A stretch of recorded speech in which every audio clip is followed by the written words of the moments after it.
My question is about relationships. And I was listening to what you were saying earlier about the list of positive aspects. And I can't remember what it was about, but it was about like someone you're having an issue with. And in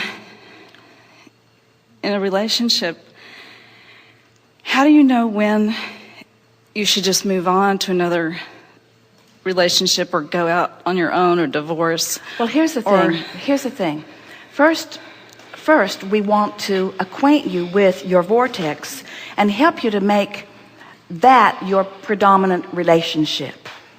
So when you care about the relationship, the vibrational relationship between you and you, now you're standing on solid ground. And then the relationship of the vortex, or the energy of the vortex, will call you to your best good, to what you are really wanting.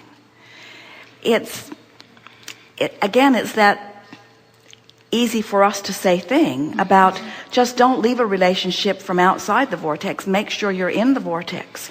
And when you're in the vortex, you never leave anything. You just go somewhere else. And there's a huge difference between leaving one place and going to another. In other words, it's the difference between lack and alignment. It's the difference between resistance and allowing. So what you're essentially saying to us is, how much should I tolerate and how bad should it get before I go? Mm-hmm. And we say we would tolerate nothing. In other words, we wouldn't put up with anything. But the most important thing that we want you to hear is, it's not what somebody else is doing to you that's making the relationship not feel good. It's what you're doing to you by making that relationship more important than this relationship, and then resenting that one because it doesn't give you the feedback that you're looking for. In other words, when you're looking to another person to buoy you up, to fulfill you, to reassure you, to adore you, to love you unconditionally, you're asking something from someone that you shouldn't be asking of anyone other than the source within your vortex, because it's not their job to hold you as their singular object of attention so that they're there for you anytime you need them. Your inner being is always there for you anytime you need them, anytime you want, anytime. The resources of source are always there for you, you see. So we think that a whole lot of people, in fact, nearly every person, uses relationships in a really screwy way by asking anyone to be my rock, you're my reason for living, you're my anchor, you're my ball and chain. In other words, free them all. And more important, free yourself from needing them to behave, you see.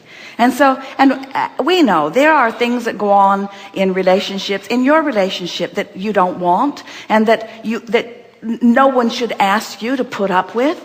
We just want you to know that you can't get to where you want to be by being mostly aware of what you don't want. So here's how it works.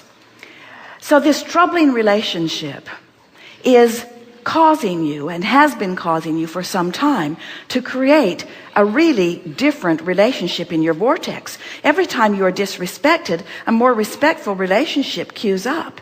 Every time you are misunderstood, a more understanding relationship is queued up. Every time you are unappreciated, a more appreciative relationship is queuing up.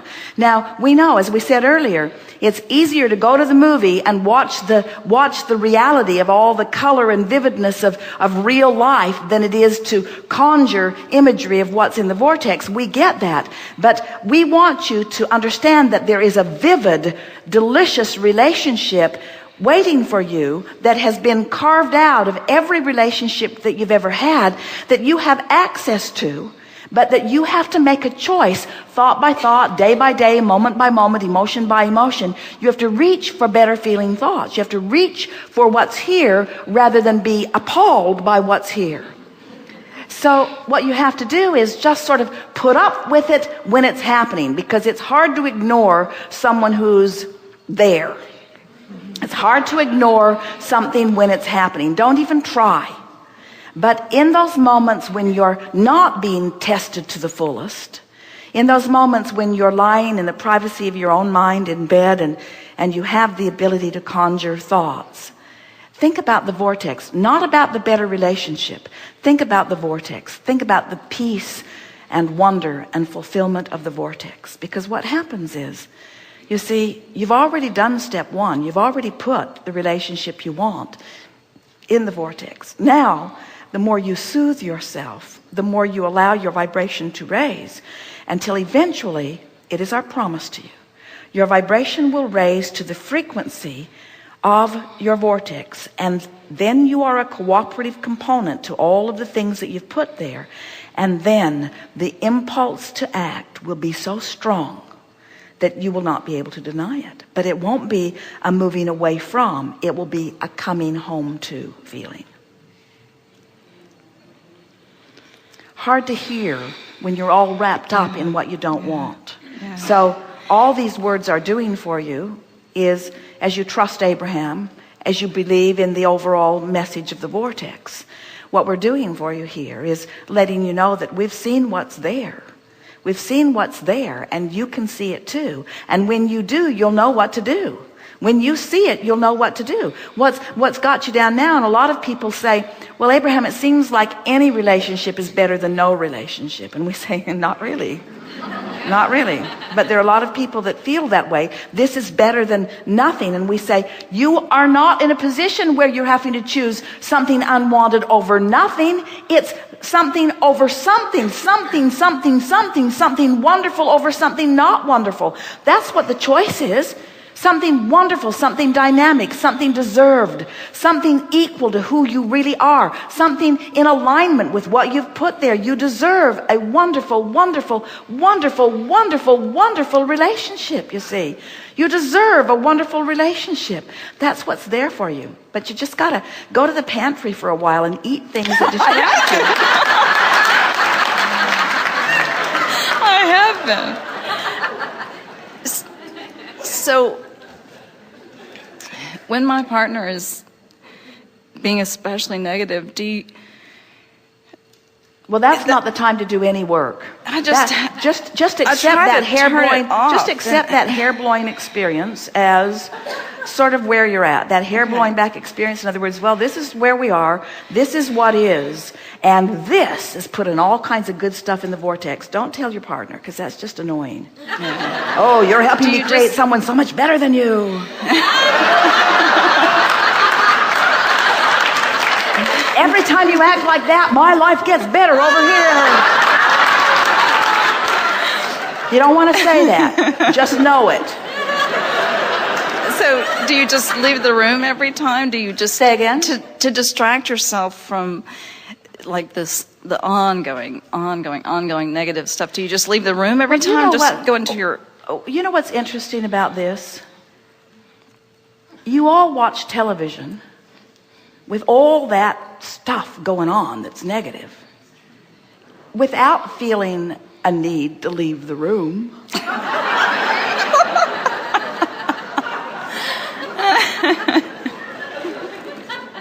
Do you run out of the room every time somebody kills a bug? Do you, in other words, there's all kinds of stuff that you don't necessarily want. The only reason that anyone leaves the room is to make a point. I don't like what you're saying. Off you go.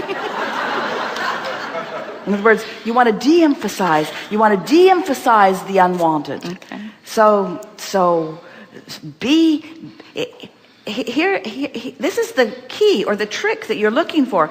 How can I be inside of it, in the right smack dab in the middle of a manifestation that is unpleasing, and offering a different vibration? Mm-hmm. Well, watch your children. They figured it out. They ignore you. They pretend like you're not there. They don't hear anything you say. You could be just in a horrible mood and they don't know. They don't care. They're not hanging on your every word. They're in their own world. You keep shaking them, dragging them back in and saying, listen to me, listen to me, listen to me. And maybe sometimes your relationship does that to you too, but we think you're exaggerating. We think you have the ability to bliss out far more often than You've been giving yourself credit. Our friend did it, and the happier she got, the more out of vibrational sync she became with the one who was giving her grief, until the universe just put them in different places. You see. So first, we want to be clear. We are not for a moment suggesting that every time you feel that way in a relationship that it means you're moving on to another person, because often the very person who helped you create the better relationship can be the person who helps you fulfill it once you get caught up to speed with what you're really wanting. In other words, that's one of the benefits of not taking action too soon. When you get into sync with who you really are, the people around you begin to behave differently, and sometimes you even feel like you're magic. Our friend thinks he's God.